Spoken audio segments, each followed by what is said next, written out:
talking about buying the CPA business. Yes, my friend John Wheeler, who was actually, at the time, he was my campaign manager as I was running for president of the Montana JCs, a service organization.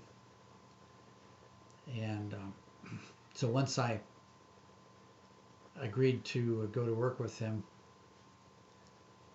I had to quit my job at Montana Power and go to work with my friend John. And he was successful, we were successful in getting almost all of the clients that Archie McMillan had to come with our firm, and that business grew nicely. We were very active in the community, active in JCs, in the Republican Central Committee, in Speak Up, which was kind of a form of Toastmasters International, in other organizations. In fact, it kept us really quite busy doing those sorts of things besides me working back in the CPA business,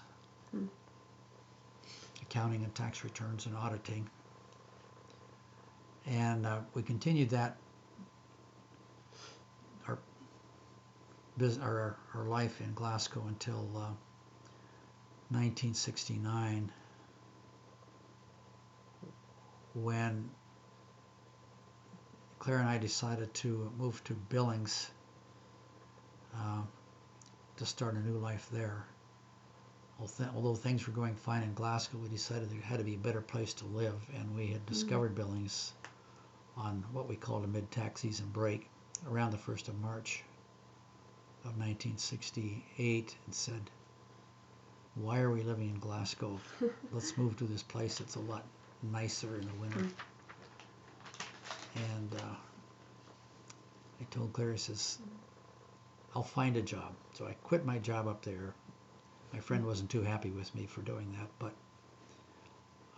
we had to look after ourselves, and we moved to Billings, and I did find a job, and that worked out great. And what did you start out with here? So I worked for a CPA firm in Billings for about a year and a half, and then I struck out on my own and opened my own firm with just me and my wife to begin with, and I was soon able to hire a secretary and later some part-time CPA help, and so that was going well. And I got to know some of the other CPAs in town, and I was asked if I'd be interested in merging with two other guys. It was Smith and Mangus, so our new firm was called Smith, Berklin and Mangus. And that went well, and we later merged into other guys, one who had moved here from Great Falls and one who had been working for a oil and gas firm. And so we had a firm of Smith, Berklin, Mangus, Allen, and Deming. So the name was too long, but... And down the road a ways, we had a new building built for our offices because we couldn't find the space that we wanted. And so we had this building built, and after we'd been there for a couple of years, the latest guys we'd merged in, Allen and Deming, decided they wanted to be in a separate firm, so they split off. Took one or two of our staff, but we had a staff of about 12 people back to Smith, Berklin, and Mangus.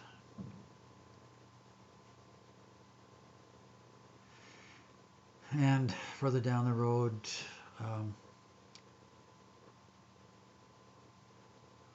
we asked one of our partners, Herb Mangus, to split off from us because his goals were different than ours, and it wasn't working so well. Down the road from there, when I was at some continuing education in Great Falls, I was talking to a lady that worked for a firm known as Charles Bailey, and they were headquartered in Fargo, a firm of about 26 partners in 3 different states. And we put together a merger with them, so then we became part of the firm of Charles Bailey and Company.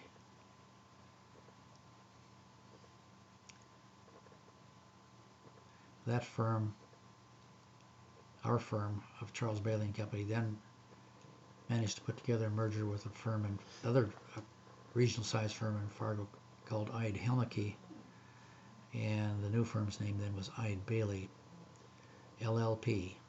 Stands for Limited Liability Partnership. Our firm continued to grow and today has something like 25 offices in almost all of the western states.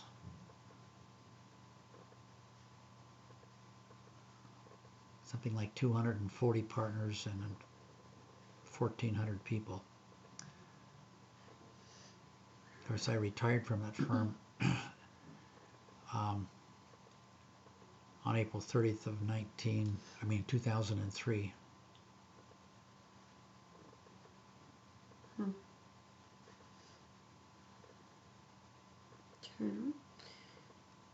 And so what kind of, and you guys were doing mostly, what kind of work at that point? I mean, what kind of work did you use? Quite a lot of income tax, Okay. consulting and preparation. We did a lot of audits of various industries, including hospitals, nursing homes, contractors, manufacturers, trucking companies.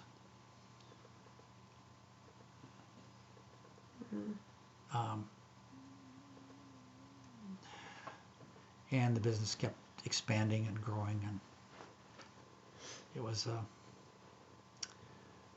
very good business for me. I was very successful at it and was able to retire without having to worry about how much more I'd have to work after when I turned 64. Because they had a good program for it was called deferred compensation, but basically what it was is buying out my share of the practice over a period of 15 years. Okay. Wow.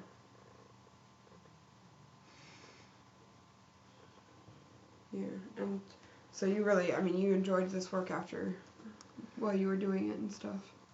Yeah, it was very satisfying work, although we had to work quite hard and lots of hours. It provided a good income. Yeah, come in. Oh, I didn't know who was in here. Oh, Are hi. you want to ask?